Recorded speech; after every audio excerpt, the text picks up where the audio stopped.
What's up friends, Tina did it here and welcome back to my channel.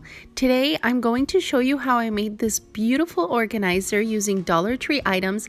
I have this for my pearls and gems. You could also use it for beads or your puff paint or alcohol ink bottles. So if you want to see how I made this, keep on watching. But before I get started with that, I would like to just remind you I have a Facebook group. It's called Tina Did It with the pink hearts. Just make sure you're searching through groups and you should find me there. It's an amazing group with amazing people. We share our crafts and that's where I post my latest videos. So definitely join and make sure to follow me on Instagram. It's tina.did.it. Just like you see here on the screen, make sure to follow me there. You'll find all my crafts posted on there, and the best part is you can message me anytime. You know I'd love to hear from you. That's enough talking. Now let's get on with the video. I'm going to use these Jenga pieces. You can find them at Dollar Tree. I think they come 36 in a pack. For this project, we're going to use 8 for each shelf. Does that make sense? So what you're going to basically do with this is that I'm going to create something to stop each drawer. So here's an example. I'm going to bring out the organizer. It's basically going to stand like this for support, and I'm going to take one piece and put it in the front so that way they don't slide out. So yeah, so I'm going to glue them together. Now I'm going to go in with my hot glue gun and I'm going to glue 2 pieces together. Realize I'm putting my pieces on the table. That way it's nice and straight. They're glued on nice and straight. And I'm going to glue the 3rd piece up like this. So you're creating sort of like an L or like a bench. So that's what I think I'm going to call it for the rest of the video, a bench. So here I'm just repeating it using my glue gun.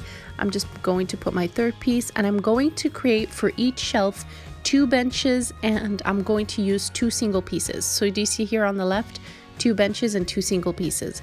And I'm doing 2 shelves on my organizer. So I'll be repeating this again.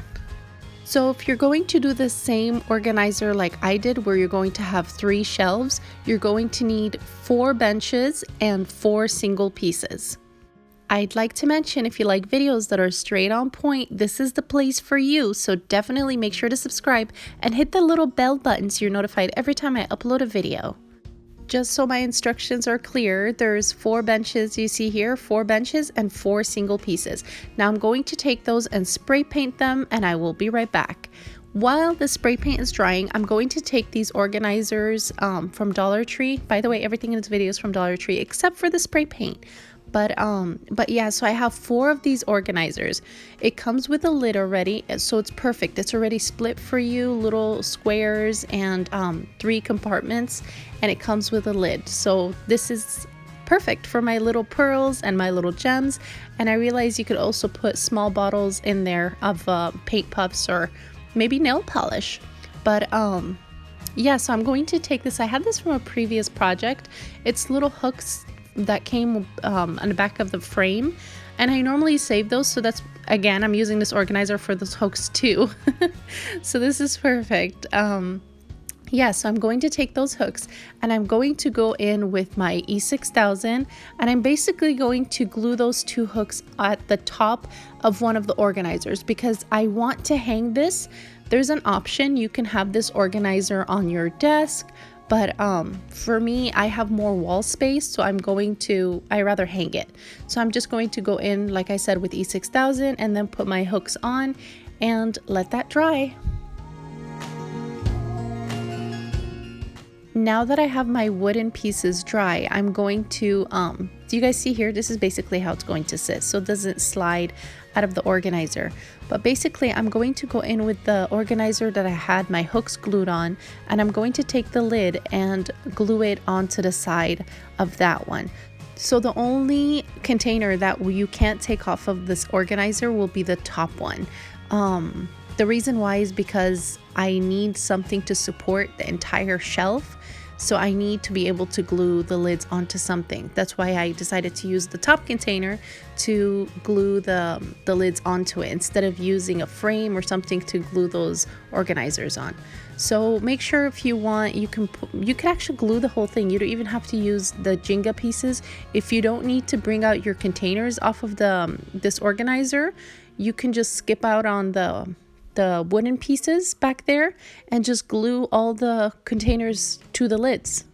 Do you know what I mean? So you can definitely skip on these wood pieces and just glue the containers onto the lids, just like we did with the top one.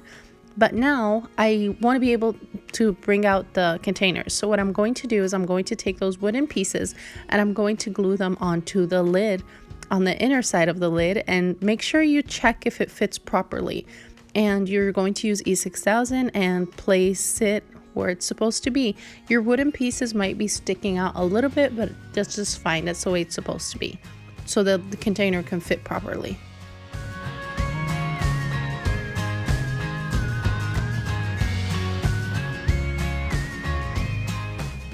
I would like to say, you guys, that after I finished this project, I realized that I could have done all the wooden pieces on the lids first and then glue the container up there.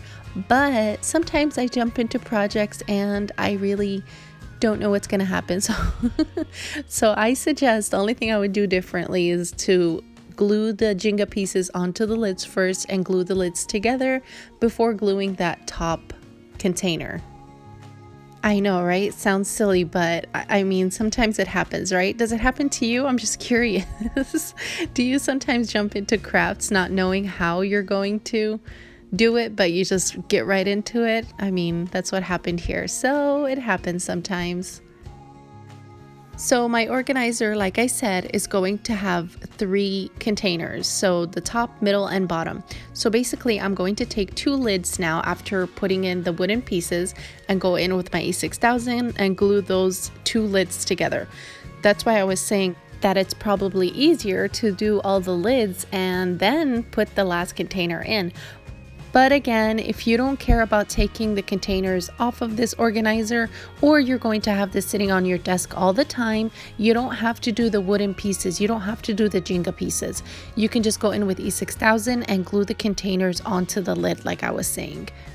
But I can see some of you using this for beads. So if you're using it for beads, I can see why you need to grab a container, not the entire organizer. But basically, I'm going to turn this over and I'm going to do the same thing to the other side. I'm going to apply E6000 and glue the lids together. And remember, with this organizer, you can have it even longer. It doesn't have to be only 3 containers. So it depends on how many products you have, but I don't have that much stuff, you know. I only have like the gems, and I have those hearts from Dollar Tree back from Valentine's Day. So it's the small things that I can't really see in my bin is what I'm going to be putting on this. I did try it for acrylic paint and Mod Podge. They fit, but it only takes 3 bottles. So I actually don't recommend this for acrylic paint at all. But so I'm just going to take that out, and I realized I can put my glitter bottles in there. So I'll be using some a compartment for glitter bottles. I'm just showing you what else you can put in this. You can put your puff paint, your alcohol ink paint, and yeah, so remember what I was saying, that you don't need to use the Jenga pieces if you don't need to take it out like that. And this isn't where I'm going to put it, you guys. I'm just showing it to you here because it has better lighting in this area in my house. So yeah, so here are my gems. Basically, I just put them in a little Ziploc bag, and my buttons, those are things that I'm going to be putting in there. You could also use this for rings. I can see it as a jewelry organizer if you put the hair curlers in the compartments and put your rings in there. And maybe you can add hooks to the side of this organizer for some necklaces. So yeah, so you can use it for many things. And if you don't like the way the Jenga pieces look, you can just E6000 the containers onto the lids, which I think I might do next time. But if you're using it for crafting stuff like that, see, you can just bring it out like that and put it back in once you're done. So that's another idea for you. And yeah, so I think it's helpful. I think it's good that I can see what I have, because sometimes I forget what I have, and I just buy more. Like, I have so many gems and pearls, and these are little hooks that I had purchased from eBay, But I have some hooks that I had from my previous DIYs from the frames, so I'll be putting those in as well. So I'll be saving the small things in here and some Christmas items that I had from before. But I think it turned out pretty cute. Let me know what you guys think. I love to hear from you, you know that. So make sure to stop by at the comments and let me know what you think. And if you like this video, make sure to give it a big thumbs up and subscribe for more fun DIYs. And make sure to share with your friends. Thanks for watching. See you all next time. Bye.